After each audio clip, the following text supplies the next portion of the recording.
வாழணும்னு சொல்றது. அப்ப அது வந்துச்சுன்னு சொன்னா அது முதலாவது. ரெண்டாவது சில பேர் சொல்லிவிடார், மற்றவைக்கு உதவி செய்து வாழ வேணும், உபகாரமா இருக்க வேணும். தட் இஸ் வைதிக தர்மம். இந்த மற்றவையை விட்டு இறைவனை நினைக்கின்ற பொழுது அது மூன்றாவது தர்மம். சரி, தர்மம் முடிஞ்சு. அடுத்தது கன்க்ளூஷனுக்கு வர வேணும்.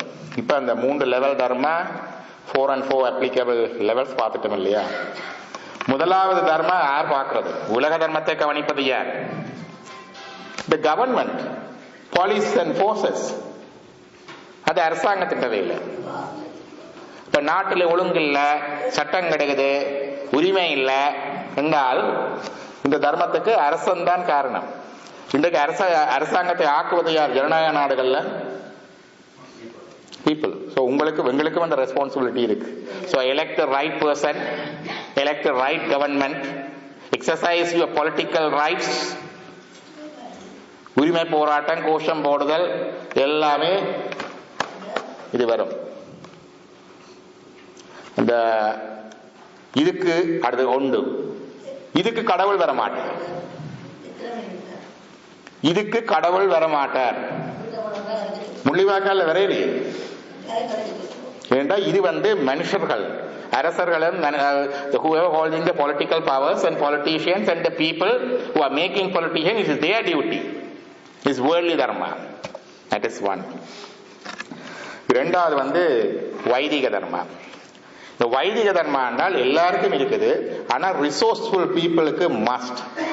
If you have some resources என்றா கொஞ்சம் பொருள் இருக்குது, கொஞ்சம் வரும்படி இருக்குது, அல்லது கொஞ்சம் ஓய்வு நேரம் இருக்குது, கொஞ்சம் நாலேஜ் இருக்குது, கொடுங்கோ. Share it.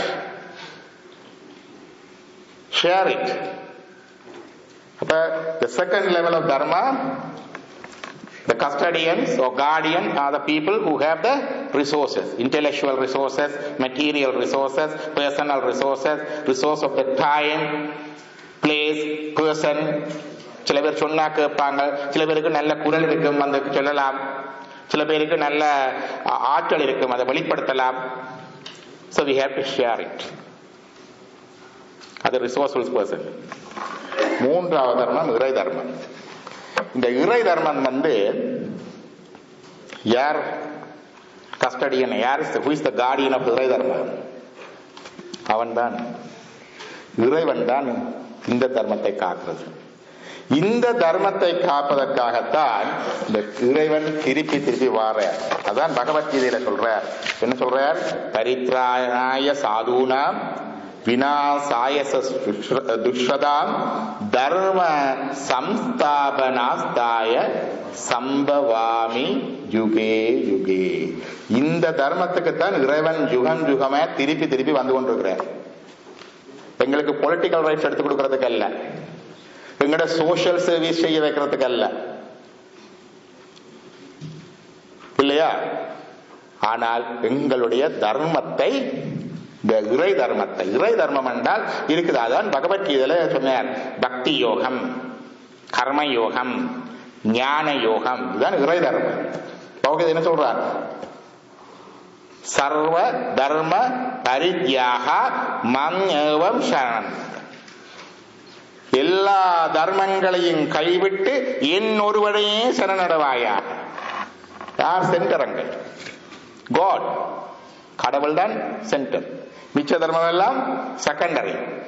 அந்த தர்மம் இதைத்தான் இந்த பக்தி யோகத்தை தான் நான் என்னுடைய ஆகமங்கள்ல சொன்னாங்க சரியை, கர்ம யோகத்தை தான் கிரியை, ஞான யோகத்தை தான் ஞானம். அவங்க எல்லாத்துலயும் யோகத்தை வச்சுட்டு இது பக்தி யோகம், இது கர்ம யோகம், இது ஞான யோகம் என்று சொன்னாங்க. நாங்க அதை எடுத்துட்டு யோகத்தை ஒன்றா வச்சு எல்லாத்துலயும் பக்தியை சேர்த்துட்டு பக்தி இல்லாம ஒன்றும் இல்லை. ஆகவே இது சரியை, கிரியை, யோகம், ஞானம். இதுதான் சிவபுண்ணியம். இது சோஷியல் சர்வீஸ் இல்ல, இது இறைய மையமாக கொண்ட தர்மம். செய்கிற பொழுதும் இதை அவருக்கு செய்கிறேன்.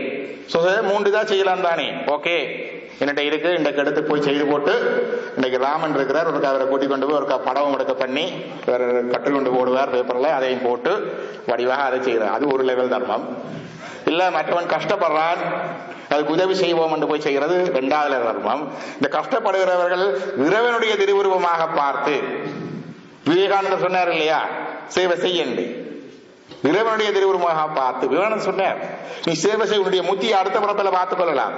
Two the service now, right now என்று அந்த லெவல்ல செய்கிற பொழுது அது இறை தர்மம், சிவபுண்ணியம். இதுதான் எங்களுக்கு ஆத்ம விடுதலைக்கு உதவும். ரூல்ஸ் அண்ட் ரெகுலேஷன்ஸ் படி ஒழுகிறது ஆத்ம விடுதலைக்கு இல்லை, அது லோக சேமத்துக்கு, உலகத்துல பிரச்சனை இல்லாம வாழ்றதுக்கு.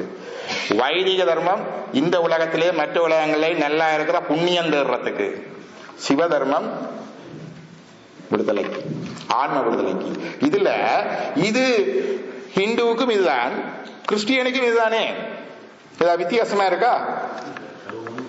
These 4 stages in the society everywhere.